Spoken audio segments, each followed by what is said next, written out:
أنفسنا ومن سيئات أعمالنا يهده الله فلا مضل له وما يضلل فلا هادي له أشهد أن لا إله إلا الله وحده لا شريك له وأشهد أن محمدا عبده ورسوله لا نبي رسول بعده رب اشرح لي صدري ويسر لي أمري واحلل من lisani yafqahu qawli. Baik teman-teman yang dirahmati Allah Subhanahu wa taala. Rasanya tak pantas kita memulai acara ini kalau kita tidak bersyukur kepada Allah Subhanahu wa taala. Sering banget ulama kita, para salafus saleh, para kiai-kiai kita, para ustaz-ustaz kita atau teman-teman kita, orang tua kita mengingatkan tidak ada artinya dunia ini tanpa syukur, teman-teman sekalian. Karena apa? Kunci dari kehambaan kita, kunci dari ketakwaan kita kepada Allah Subhanahu wa taala itu ada terletak pada syukur. Ketika kita bisa bersyukur terhadap apa yang Allah berikan, ketika kita bersyukur atas apa-apa yang ada di dunia ini, insya Allah kita semua bisa menjalankan kehidupan ini dengan baik. Kita bisa memaknai dunia ini dengan baik. Tidak ada lagi yang namanya overthinking, tidak ada lagi yang namanya anxiety, tidak ada lagi yang namanya hal-hal yang membuat hati kita resah, membuat diri kita tidak tenang di dunia ini. Maka dari itu teman-teman, hendaklah sama-sama malam hari ini kita mengucapkan alhamdulillahirabbil alamin atas kesempatan yang Allah berikan kepada kita, atas ilmunya, atas iman yang diberikan kepada kita, atas semua hal yang telah diberikan kepada kita. Karena apa teman-teman sekalian? Tidak ada ruginya kalau kita bersyukur kepada Allah Subhanahu wa taala. Kenapa seperti itu? Karena jelas ayatnya teman-teman, la in syakartum la azidannakum wa la in kafartum inna adzabi syadid. Barang siapa yang bersyukur atas nikmatku kata Allah, maka akan kutambah nikmat itu.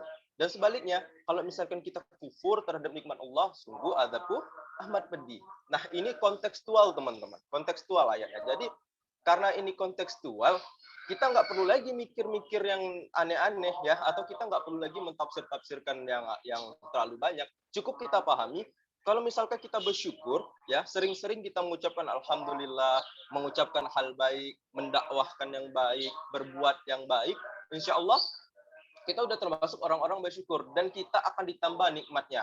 Mungkin teman-teman yang selama ini merasa kayaknya kurang ini deh, kurang misalkan ada pengen ya kayak gitu, ya Allah, kayaknya aku pengen bisa sholat ngerjakan sunnah yang lebih banyak daripada hari ini kayak gitu. Insya Allah Allah tambahkan itu.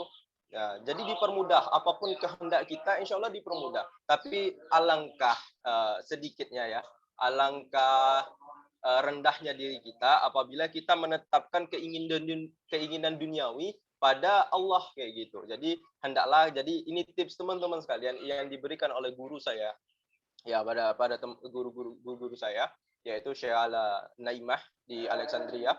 Beliau berpesan kepada saya kayak gini, kalau teman-teman pengen sesuatu ya, maka jangan minta dunianya saja tapi minta akhirat. Contoh, teman-teman sedang butuh uang kayak gitu, terlilit hutang 2 juta misalkan kayak gitu kan. Nah, jangan minta 2 jutanya aja teman-teman, tapi minta lebih. Maksudnya apa? Minta lebih kayak gini, ya Allah, saya ada hutang 2 juta, tapi saya minta 5 juta ya Allah. Kenapa kayak gitu? Misalkan ya, kenapa kayak gitu?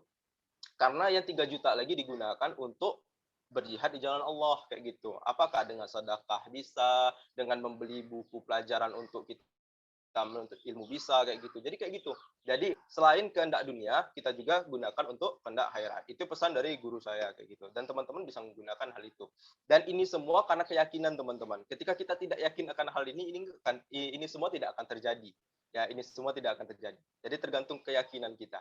Ketika kita yakin, keimanan kita sedang di klimaks-klimaksnya, sedang tinggi-tingginya, insya Allah apa yang kita inginkan itu tercapai teman-teman. Dan ingatlah teman-teman sekalian, kalau teman-teman merasa bahwasannya doa kita kayaknya nggak terkabul nih kayak gitu kan, teman-teman jangan bersedih, karena konsep doa sendiri ada 3 teman-teman. Yang pertama adalah langsung dikabulkan. Teman-teman berdoa nih, ya Allah semoga beliau jodoh saya kayak gitu kan, tiba-tiba besok datang ke rumah kayak gitu kan, datang ke rumah melamar teman-teman, itu namanya langsung dikabulkan doanya. Yang kedua adalah ditunda teman-teman. Jadi misalkan, ya Allah saya udah nggak tahan banget, maksudnya itu rasa ini sudah membuat hati saya sakit kayak gitu, udah mulai saya merasa galau kayak gitu kan.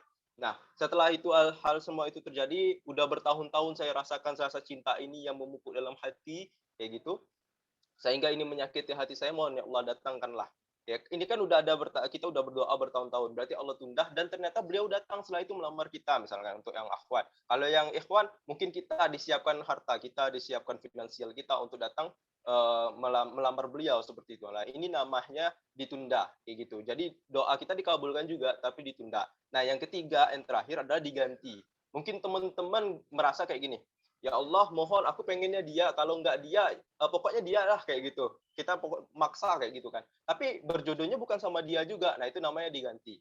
Allah lebih tahu apa yang kalian butuhkan seperti itu. Nah, jadi konsep doa ada 3. Jadi teman-teman nggak perlu risau lagi. Kalau kita tinggal nebak aja nih, kita tinggal merasakan. Nah, kalau misalkan nggak dikabulkan langsung berarti ditunda.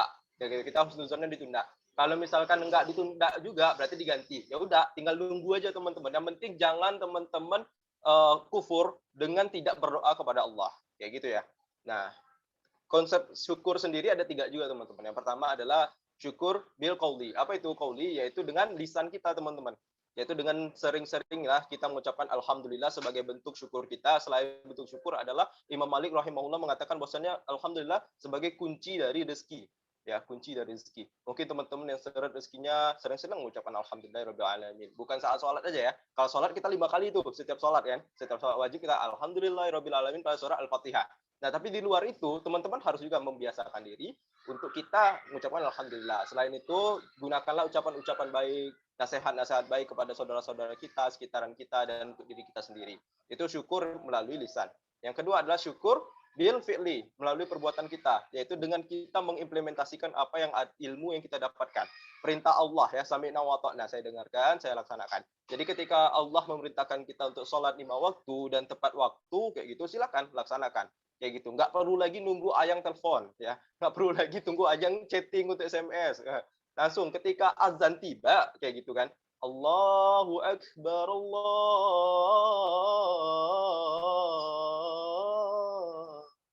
Akbar.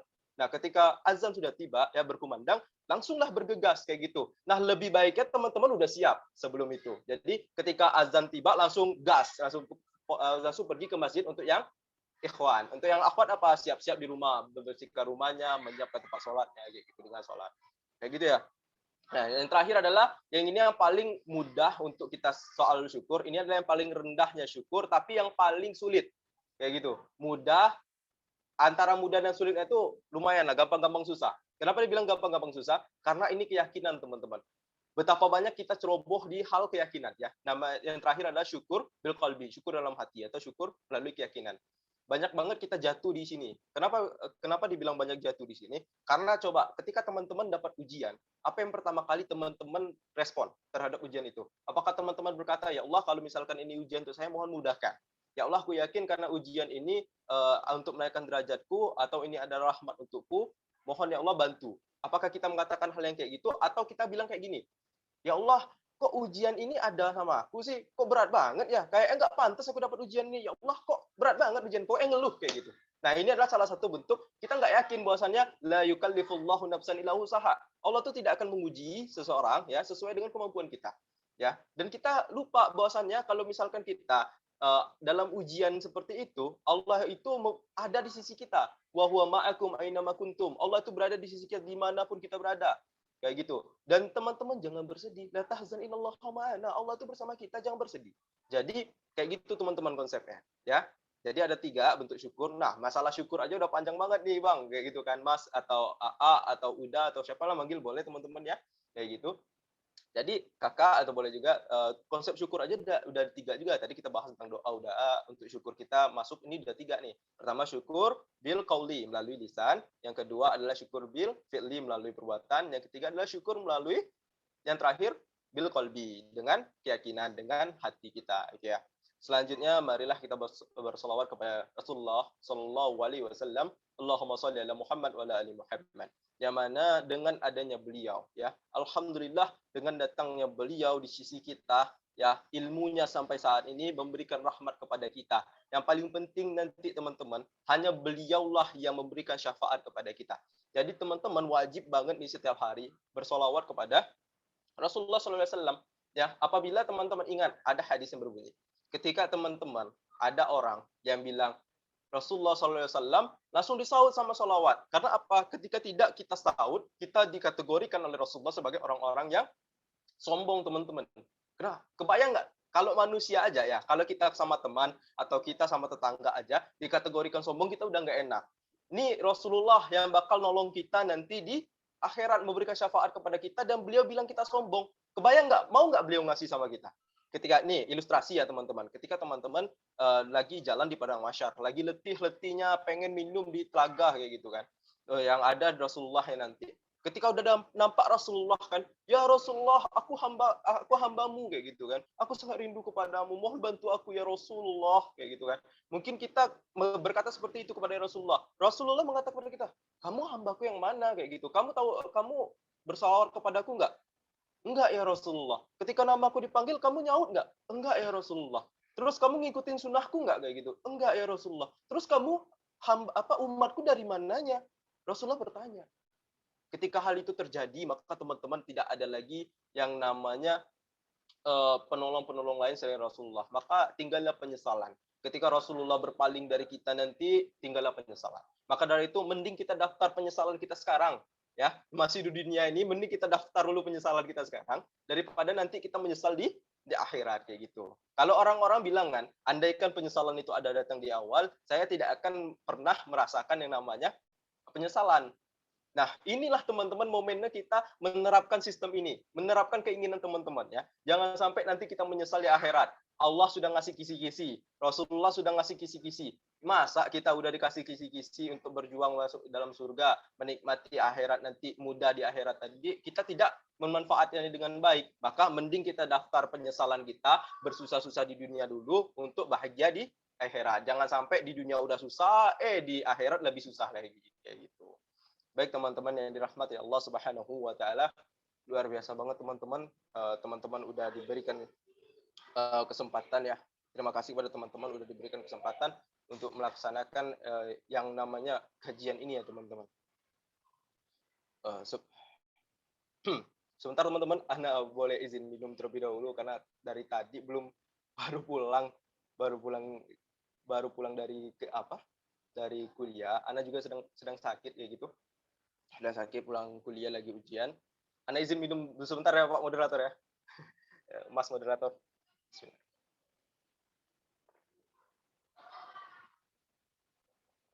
Oke. Baik, terima kasih kepada Mas Moderator dan teman-teman yang udah memberikan kesempatan untuk saya minum kayak gitu. Baik teman-teman, pokoknya teman-teman jaga kesehatan, jangan sampai sakit ya. Jangan menzolimi diri lah intinya. Kalau misalkan ada waktu istirahat. Itu salah satu bentuk kita bersyukur kepada Allah kayak gitu. Tapi kalau memang udah waktu kita sakit, yang mau buat apa kayak gitu kan. Berarti yang kita bisa lakukan adalah ikhlas terhadap rasa sakit itu, sehingga bisa menjadikan syafaat kepada kita, bisa menjadi penggugur dosa kita. Baik, kita masuk ke pembahasan kita teman-teman. Ini luar biasa banget. Jadi kemarin dihubungi sama adminnya kayak gitu. Bahwasanya Kak Abi mau nyampein apa kayak gitu kan, mau apa yang disampaikan. Kalau Ana tuh kayak gini teman-teman, Ana pribadi tidak pernah membuat kayak teman-teman misalkan nanya mau nyampein apa, tapi Ana nanya balik, jamaah butuhnya apa kayak gitu. Kalau saya kepengen saya kayak gitu, kita ngaji kitab, tapi kan nggak mungkin. Kalau kita ngaji kitab nanti habis waktu kita kayak gitu kan, lama lagi. Jadi gunakan ya apa yang jamaah butuhkan kayak gitu. Sekarang kalau misalkan kita kajian live streaming seperti ini teman-teman, ini kayak ngaji kita lagi offline kayak gitu. Hanya saja sesuai dengan kebutuhan jamaah. Jamaah butuh apa? Ternyata tentang cinta dalam diam intinya ya kan. Berdamai. Kita lihat ntar judulnya. Ana lupa sedikit judulnya tadi. Oke, sendiri dalam taat menanti dalam doa. Itu judulnya ya. Sendiri dalam taat menanti dalam doa. Dan ini teman-teman sekalian, teman-teman tahu akhir-akhir ini banyak sekali fenomena-fenomena tentang menormalisasi zina. Teman-teman tahu? Ada yang tahu nggak? Ada berita-berita yang lagi hangat saat ini di Indonesia ada. kayak gitu kan? Ya, ada kan? Mas, apa Mas contohnya Mas yang saat ini? Nanti akan saya bedah. Insya Allah. Pasangan terbucin. Kayak gitu, pasangan terbucin. Kan banyak lagi tuh tren-tren kan, terus ada tren-tren halu pakai Shopee kayak gitu kan. Foto-foto di Shopee. Terus ya itu kalau yang tren-tren halu, tren-tren bucinnya kayak gitu kan. Nah, kalau yang akibatnya dari normalisasi hal yang kayak gitu, baru kemarin banget lagi hangat yang 7 janin dalam toples orang Makassar kayak gitu. Masya Allah. Nah, itu 7 janin yang habis diaborsi kayak gitu kan di dalam toples disimpannya. Itu yang pertama. Sebenarnya kejadian-kejadian yang kayak gini udah banyak teman-teman sekalian. Hanya saja ini dapat naasnya ya. Orang ini dapat naasnya, jadi Allah buka aibnya. Inilah teman-teman, makanya selagi Allah masih menjaga kita, ya, Allah masih sayang sama kita, maka jagalah kepercayaan Allah itu, teman-teman. Ya. Kalau misalkan Allah udah berpaling dari kita, mulai kayaknya nih anak kalau misalkan diingetin dengan cara halus nggak bisa. Misalkan Allah berkata seperti itu kayak gitu kan. Jadi gimana caranya? Dipublish lah maksiat teman-teman. Seperti apa? Kayak tadi, halu-halu, tren-tren halu. Dari situ kita bisa melihat, wah ini otaknya isinya cuman hal-hal halu-halu doang kayak gitu. Atau ini kayaknya pembahasannya hanya ini doang kayak gitu. Tapi kita nggak boleh bersuuzon terhadap mereka. Hanya saja kita harus menjadikan pelajaran untuk diri kita. Bahwasannya hal itu nggak baik loh kayak gitu. Maka ketika hal ini terjadi, menanti dalam taat kayak gitu kan. Terus kita mendoakan, kuncinya satu teman-teman. Ya, cinta dalam diam itu kuncinya satu. Kita praktek langsung ayat wala taqrabuz zina innahu kana fahisatan wa sa'a sabillah. Ya, wala taqrabuz zina. Ini yang jadi teman-teman jangan mendekati zina ya. Ya. Ini. Jadi kita tuh memang benar usia remaja menuju ke dewasa ya. Bahkan yang udah nikah aja ini masih diuji loh. Ya kan? Masalah wala taqrabuz zina ini jangan mendekati zina ini tetap diuji. Masalahnya jadi apa teman-teman? Ketakwaan. Ketakwaan. Kalau teman-teman bertakwa mendekati Allah kayak gitu kan, nggak ada yang namanya lagi kita berpikir yang kayak gitu. Karena apa? Ruh yang suci, ya, jiwa yang suci, keimanan yang baik, bakal berkumpul kepada hal yang baik.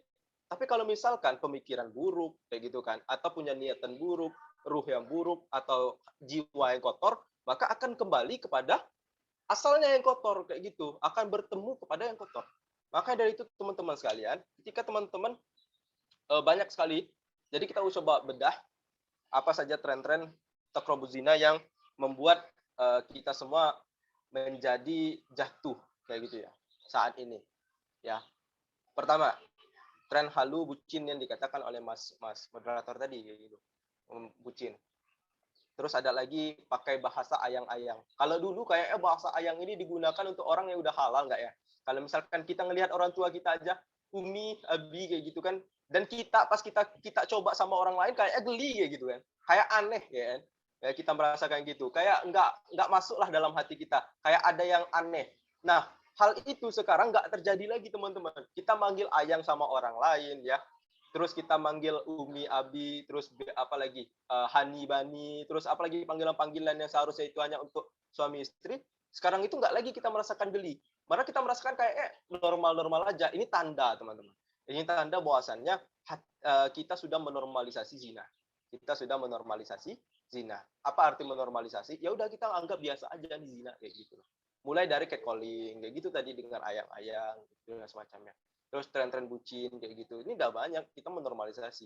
Maka dari itu teman-teman penting dalam kita memahami yang namanya tarbiyah jinsiah, ya, pendidikan terhadap diri kita, pendidikan seksnya. Nama dalam Islam tuh ada yang namanya tarbiyah jinsiah, yaitu tarbiyah jinsiah. Di sini diajarkan teman-teman bagaimana kita melihat yang namanya tren-tren atau kita melihat sekitar kita bahwasannya tentang takrobuz zina ini. Banyak hal yang tadi yang udah bukti nyata ya, yang kita lihat dalam berita yang 7 toples janin yang diaborsi. Terus ada anak-anak ya, anak-anak yang menampakkan kelaminnya, atau anak-anak yang kemarin melakukan pelecehan terhadap pengendara motor dengan memegang pantat dan semacamnya. Hal ini semua ngapa terjadi? Karena mereka melihat orang dewasa, karena mereka melihat kita nih yang udah bisa berpikir ya, yang udah sekolah kayak gini. Nah, melakukan hal itu terhadap lawan jenis kita, terhadap orang sekitar kita. Jadi wajar saja kalau generasi di bawah kita nanti bakal bobrok. Jadi gimana teman-teman caranya bagaimana kita bisa membuat generasi kita dan generasi di bawah kita menjadi lurus. Ingatlah pesan yang dikatakan oleh Allah bahwasanya Allah tidak akan merubah suatu kaum sebelum kita merubah diri kita sendiri. Bahkan dimulai dari diri kita. Ya, dimulai dari diri kita. Dengan teman-teman ikut kajian ini berarti teman-teman udah berniat untuk merubah diri teman-teman menjadi lebih baik lagi. Ikut berkontribusi membuat negara ini menjadi sejahtera, menjadi aman, membuat negara ini menjadi damai kayak gitu. Nah, salah satunya bentuknya apa? Dengan tadi kita tidak menormalisasi zina, teman-teman. Nah, yang jadi permasalahan teman-teman sekalian tentang menanti dalam doa itu adalah kita nggak bisa sabar, ya nggak sih? Ya kan? Kita nggak bisa sabar kayak gitu. Kalau menjadi pertanyaan adalah kenapa saat ini kita semua ini bakal diuji tentang perasaan, ya. Kita akan diuji tentang perasaan, tentang kita ini bakal condong dan itu pasti. Secara ilmiah ya, secara ilmiah, anak dari usia 12 tahun sampai usia 25 tahun itu akan lagi gelorah-geloranya mereka cenderung terhadap lawan jenis. Cenderung terhadap lawan jenis. Itu ilmiahnya, teman-teman. Langsung dicek aja nggak apa-apa. Kayak gitu. Nah, jadi ketika usia itu kita akan ada ketertarikan ya, bawaan naluri kita terhadap lawan jenis. Dulu pas kita kecil kita nggak berpikir tuh. Kita nggak berpikir lihat cewek ya kayak main aja, main bareng sama wanita kayak gitu kan. Kita nggak berpikir pas kecil. Kenapa ketika di usia 12 ke atas sampai 25 tahun kita mulai berpikir, kok kayaknya ada yang istimewa dari dia kayak gitu. Kok ada yang lain? Mulai itu. Kayaknya aku jatuh cinta deh kayak gitu. Kan? Mulai kita merasa bahwa sendiri kita udah jatuh cinta padahal kita nggak pernah tahu apa itu cinta. Ya kan? Teman-teman, boleh saya pengen bertanya kepada jamaah sekalian, teman-teman, tentang cinta itu sendiri, teman-teman. Ya, mungkin Mas moderator atau siapapun yang ingin jawab, pertama kali tahu tentang cinta dari mana? Mungkin dari teman. Dari teman. Oke, dari mana? Ya. Yang lain? Guru. Oke. Siapa? Mas Adam dari guru. Oke, keren loh. Kalau dari guru biasanya benar. Ya, iya biasanya. Tapi ada juga guru-guru yang mungkin mendapati hal itu sama sesuai dengan orientasi masing-masing. Nah, kalau misalkan dari guru. Nah, dari film. Nah, ini dari film, dari sinetron, dari apa. Nah, itu teman-teman sekalian. Ya, kita tuh terkadang kita tuh tersesat dengan mengartikan cinta. Ya gitu kan. Maksudnya apa mengartikan tersesat? Karena kita nggak pernah tahu nih, masih kecil nggak pernah dibahas itu, orang tua pun nggak pernah membahas itu kayak gitu kan. Pembahasan itu cinta itu apa? Akhirnya kita mencari tahu cinta itu apa. Ya dapatnya dari mana? Dari film. Berhubung film itu yang kita lihat yang kayak gombal-gombalan kayak gitu. Rumah kamu di sini ya, misalnya kayak gitu. Mungkin ini cinta kayak gitu. Atau dengan yang lain-lain kayak gitu. Kita melihat di film. Terus tadi ada dari teman kayak gitu kan. Teman-teman yang pacaran kayak gitu kan. Ya, teman-teman yang pacaran dan semacamnya.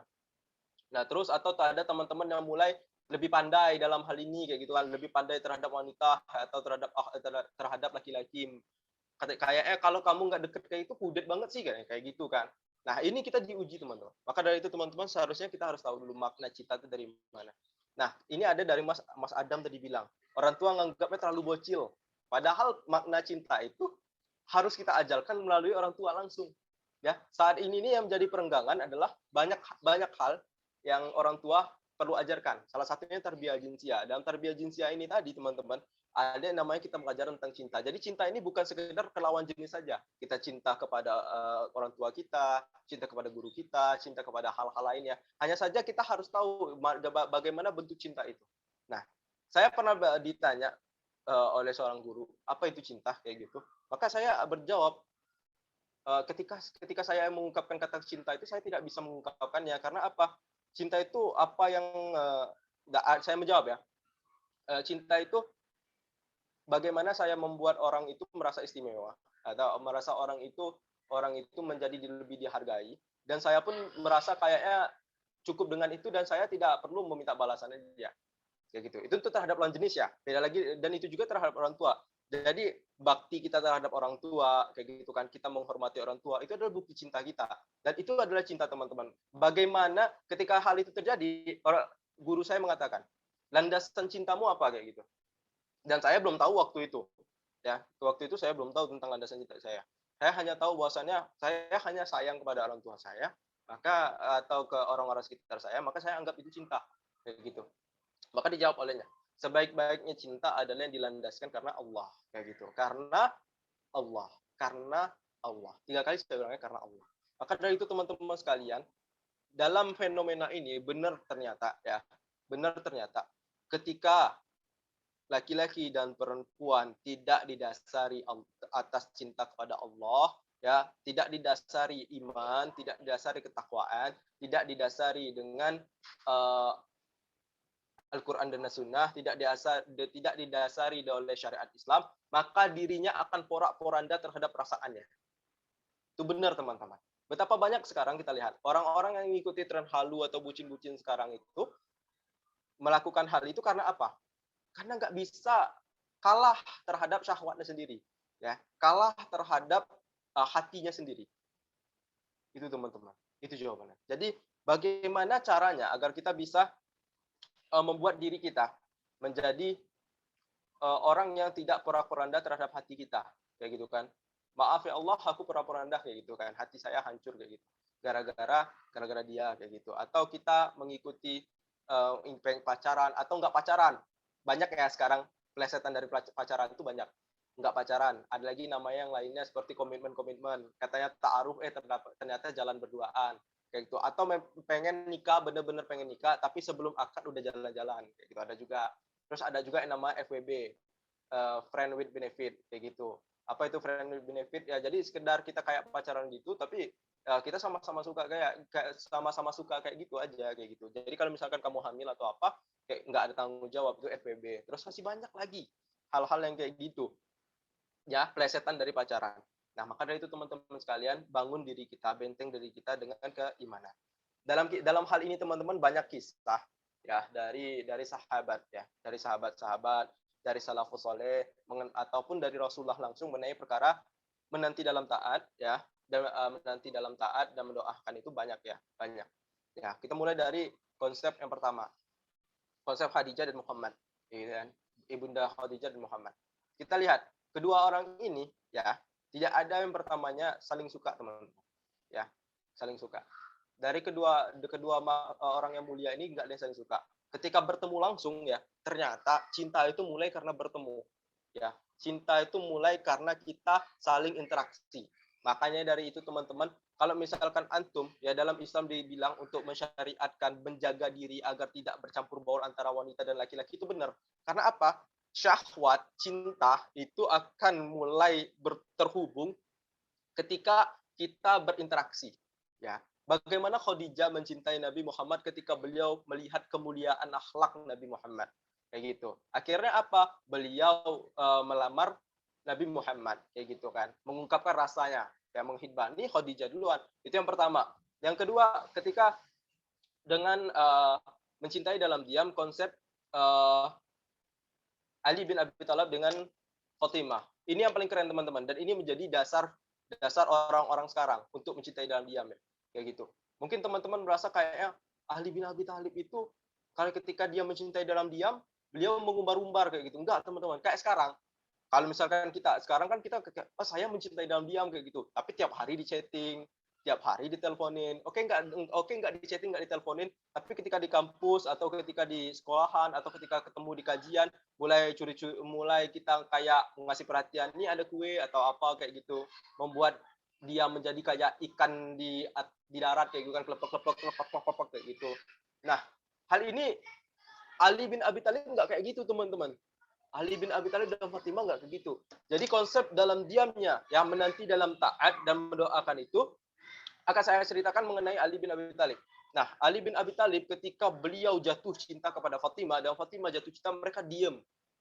Dan Ali saat itu galaunya luar biasa. Karena apa? Beliau pengen nikahin Fatimah, tapi beliau ini masih nggak punya harta. Ya, dan ini kita banget nih, ini kita banget. Ya, nggak punya harta, nggak punya, maksudnya itu masih dalam kondisi kayaknya kalau misalnya kita mau melamar orang ini belum mampu deh kayak gitu. Kita sadar tuh kan, yang para cowok kayak gitu. Nah, yang Fatimah pun tahu bahwasannya si Ali ini belum tahu nih apakah mungkin melamarnya dengan kondisi seperti ini. Dan saya yakin, Fatimah yakin bahwasannya Ali nggak akan mengecewakan Fatimah. Jadi mereka saling mendoakan diam. Ya, sekitar mereka nggak tahu, pokoknya cuma diri dia saja kayak gitu. Kayak gitu akhirnya diam.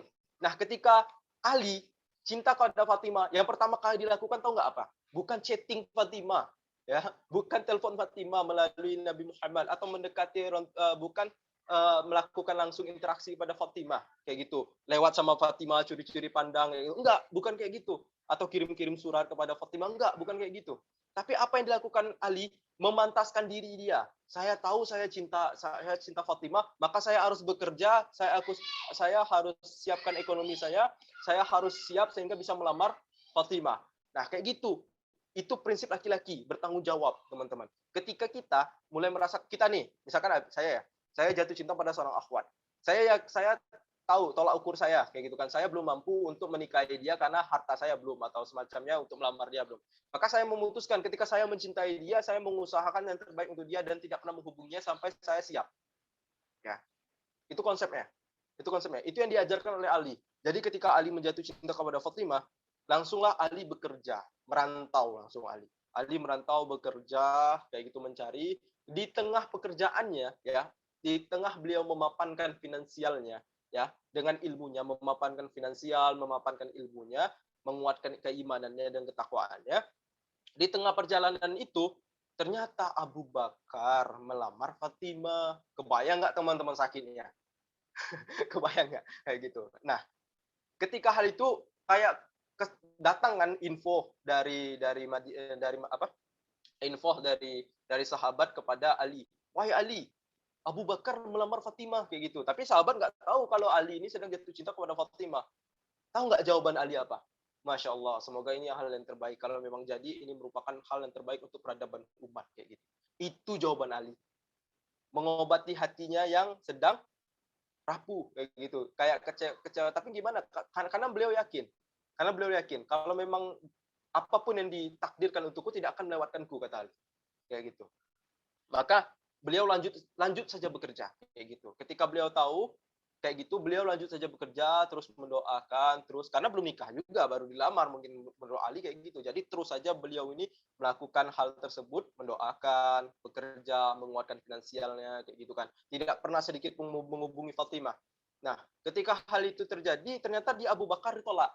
Wah, ketika ditolak, terdengar lagi kabar, Ali, Abu Bakar ditolak sama Fatimah kayak gitu Pak, kata para sahabat. Ah, seriusan mungkin kayak gitu kan. Jadi mungkin kalau mungkin belum jodohnya kata Ali kayak gitu kan. Dalam hati, Masya Allah mungkin ini jalannya. Oke, saya harus lebih bersemangat lagi kayak gitu. Maka Ali langsung lebih bersemangat lagi, Ali menguatkan finansialnya. Di tengah perjalanan Umar melamar lagi kayak gitu, melamar Fatimah. Dan sama lagi mulai merasa kayaknya, waduh, ini berat banget nih Umar, nggak mungkin ya, orang terbaik ya gitu kan, nggak mungkin nih ditolak, kata Ali ya gitu. Maka ketika hal ini terjadi, ya Ali tetap berhusnuzon kepada Allah. Ya Allah, kalau memang jadi sama Umar, berarti ini bukan jodoh saya. Ya apapun yang ditakdirkan oleh Allah tidak akan melewatkan saya kayak gitu. Itu prinsip Ali ya. Itu akidah Ali itu kuat kayak gitu. Itu prinsip. Itu pun yang kita sebagai laki-laki harus seperti Ali gitu, berprinsip kayak gitu. Nah, ketika hal ini terjadi, beliau tetap berdoa, tetap melakukan penguatan finansial, penguatan ilmu. Ketika hal ini terjadi, terdengar lagi kabar bahwasannya Umar ditolak. Sampai ke beberapa sahabat, Utsman juga kayak gitu, akhirnya ditolak. Nah, ada satu kejadian, ada mungkin lagi ada kunjungan ke rumah Rasulullah, ada Ali di sana, ada Ali. Nah, dalam perjuangan Ali tadi kayak gitu kan, Rasulullah nggak tahu, Fatimah nggak bilang, Ali nggak bilang juga. Tapi mungkin ada pertemuan para sahabat, jadi para sahabat semuanya berkumpul. Ada Umar, ada Abu Bakar, ada Utsman kayak gitu, dan ada Ali. Dan ada juga yang lainnya, teman-teman. Nah, ketika hal itu terjadi, Rasulullah sadar kayak gitu. Ketika Fatimah datang untuk menyuguhkan minuman dan menyuguhkan makanan, menyuguhkan untuk tamu kayak gitu kan, menghidangkan tamu. Ketika lagi menghidangkan kayak gitu, Fatimah mukanya memerah kayak gitu dan Ali mukanya memerah kayak gitu. Tanpa kayak gitu Rasulullah langsung tahu. Wah, ini kayaknya jawab yang Allah berikan kenapa selama ini ditolak. Akhirnya ketika orang pulang, Ali dipanggil. Ketika Ali dipanggil, dia bilang, "Wahai Ali, apakah punya perasaan sama Fatimah?" Langsung kaget kan. Kok Rasulullah bisa tahu kayak gitu kan? Ya, ketika hal itu terjadi, Ali jujur sana, ya Rasulullah, tapi finansial saya belum, masih pas-pasan Rasulullah, karena Ali sudah berusaha kan terhadap finansial, masih pas-pasan kan ya. Kalau untuk tahap yang lebih bagus untuk melamar Fatimah kayaknya belum ya Rasulullah. Maka Rasulullah ketika mendengar hal itu, apa yang dilakukan oleh pada Rasulullah, maka Rasulullah mengatakan, ini ada jubah, kayak gitu kan. Lamar Fatimah dengan jubah ini. Maka langsung kan, wah ya Allah, ini didukung langsung sama Rasulullah. Maka itu teman-teman. Jadi hikmah yang didapatkan dari kisah mencintai dalam diam, ya ini sangat relate sekali sama kehidupan kita sekarang. Jadi Ali tahu ya, dengan dasar Ali takut kehilangan juga, kayak gitu kan. Ali juga takut kehilangan Fatimah, tapi Ali tidak seperti kita. Ya, setiap kita kali kita mencintai seorang akhwat, kita takut kehilangan, apa yang kita lakukan? Kita bilang sama beliau dengan dasar hadis Sahih Bukhari bahwasanya hendaklah kita mengungkapkan apabila kita mencintai seseorang, kayak gitu kan. Nah, dengan dasar itu kita ngungkapin langsung nih sama akhwat kayak gitu kan, atau akhwatnya ngungkapin sama si ikhwan langsung dibilang, wahai Adinda, bahasanya, wahai Adinda, saya memiliki perasaan kepadamu, tapi saya belum mampu terhadap hal ini. Saya mengungkapkan ini hanya untuk memberitahukan bahwasanya saya punya rasa. Adapun kalau kau punya rasa yang sama, saya merasakan amatlah berbahagia. Tapi saya belum mampu untuk menikahkan antum kayak gitu. Jadi di dalam ketidakmampuan saya ini saya hanya ingin mengungkapkan saja. Akhirnya apa? Sama-sama bikin komitmen. Nanti setelah saya tamat kayak gitu, saya akan melamar teman-teman, melamar si akhwat tadi atau si akhwat sebaliknya kayak gitu menunggu. Dan ini bullshit teman-teman. Dan ini bullshit. Ketika teman-teman mulai dapat yang kayak gitu, blok saja langsung. Ya, blok langsung mulai dari sosial medianya, bahkan ketemu dia aja kalau bisa nggak usah kayak gitu. Nah, ini mulai setan mulai menggerogoti iman kita. Ya, talbis iblis ya, tipu daya iblis itu mulai merogoti keimanan kita. Ya, makanya kuncinya kita takut kehilangan. Ali juga takut kehilangan Fatimah, tapi perbedaan sikap. Ketika kita takut kehilangan, apa yang kita lakukan? Kita calling, kita chatting, kita ungkapkan perasaannya. Bukan kita memantaskan diri untuk menikahkan beliau, tapi malah kita membuat beliau kita mengajak beliau menuju jurang neraka kayak gitu. Itu yang kita lakukan. Tapi Ali berbeda. Seharusnya kita, kalau kita bilang ya kami mencintai dalam diam, kami bilang mencintai dalam diam ini untuk mengamalkan apa yang dilakukan oleh Ali dan Fatimah. Kalau kita mengatakan hal itu, maka gunakannya yang benar-benar Ali dan Fatimah lakukan. Yang Fatimah lakukan apa? Yang Fatimah lakukan dengan berdiam diri, memantaskan diri untuk menjadi seorang istri yang baik dan mendoakan kayak gitu. Itu yang dilakukan oleh Fatimah. Yang dilakukan oleh Ali apa? Ali takut kehilangan, tapi beliau ada Allah dengan prinsipnya. Kalau misalkan itu takdirku, maka tidak akan lepas dariku ya, tidak akan melewatkanku. Maka apa yang dia lakukan? Memantaskan ilmu, memantaskan finansialnya sehingga siap untuk melamar Fatimah. Kayak gitu. Dan itulah kalau misalkan kita. Kalau sekarang teman-teman masih sekolah ya, masih kuliah dan teman-teman merasa kayaknya belum siap untuk menikahi seorang wanita ini tadi, ya seorang wanita ini tadi. Tapi tetap pengen cinta terhadapnya. Maka solusinya satu, teman-teman harus menikahi dia dengan cara teman-teman memantaskan diri dulu. Jauh-jauh batasi koneksi dari dia, mulai lakukan pemantasan diri, mulai dari ilmunya, mulai dari finansial dan semacamnya. Insya Allah ketika teman-teman mengamalkan hal itu, maka Allah mampukan. Bahwasannya surah An-Nur, ya surah An-Nur dan surah At-Taubah dijelaskan bahwasannya ya surah An-Nur kalau nggak salah atau surah At-Taubah saya lupa ayatnya. Tapi intinya kayak gitu. Bagi siapapun yang berkeluarga, maka Allah akan mencukupkan. Ya. Maka ketika hal ini terjadi, ini teman-teman menjauh, buat untuk yang cowok berprinsip lah kayak gitu. Itu ya teman-teman untuk amalan. Nah, bagaimana kalau misalkan nanti cinta bertepuk sebelah tangan? Wah, ini banyak kisahnya teman-teman. Ketika hal ini, maka jangan teman-teman ingat konsepnya, kalau itu takdirku, maka tidak akan melewatkanku. Nah, seperti apa? Seperti Salman Al-Farisi dan Abu Darda. Ketika Salman Al-Farisi pengen melamar seseorang, melamar seorang akhwat, dan beliau mengajak Abu Darda untuk mendampinginya, malah si akhwat tadi pengennya sama Abu Darda. Akhirnya apa? Abu Darda yang nikah. Itu bertepuk sebelah tangan. Siapa lagi yang bertepuk sebelah tangan? Ada kisah budak namanya Bugis dan Bahiroh. Ya, Bariroh. Ya, Bugis dan Bariroh. Nah, jadi Bugis sama Bariroh ini budak. Mereka suami istri. Kayak gitu kan. Kalau suami istri, sudah pasti saling mencintai. Tapi qadarullah kayak gitu kan. Si Bariroh ini yang wanitanya tadi dimerdekakan sama Aisyah. Nah, ketika dimerdekakan sama Aisyah ini tadi, ternyata kan kalau misalkan sudah merdeka, seorang budak itu bebas memilih apakah beliau masih pengen jadi istri si Mugis atau tidak. Maka jawaban si Bariro apa? Saya tidak ingin lagi menjadi istri Mugis. Saya tidak ingin bersama dia. Itu jawabannya. Dan apa yang terjadi? Saking cintanya si Mugis terhadap Bariroh, beliau pernah sampai nangis ngikutin kemana Bariroh pergi, ya. Kemana Bariroh pergi, di belakangnya pasti ada Mugis sambil nangis bilang, wahai Bariroh, maksudnya itu terimalah cinta saya kembali, kayak gitu, terimalah diri saya kembali.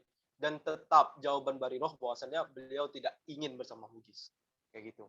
Nah, ini kisah bertepuk sebelah tangan. Dan ada lagi kisah lain bertepuk sebelah tangan seperti apa? Asma, ya, Asma binti Abu Bakar. Beliau sama suaminya kayak gitu, bercerai, kayak gitu kan, bercerai. Tapi Asma sangat mencintai suaminya. Maka sampai dia meninggal, si Asma nggak pernah menikah lagi. Karena apa? Beliau teringat sabda Rasulullah. Bahasanya kita akan dikumpulkan dengan orang yang dicintai, kayak gitu kan. Nanti kita di surga nanti akan dikumpul dengan orang yang kita cintai. Jadi teman-teman nggak perlu lagi yang namanya menggalau tentang hati kita.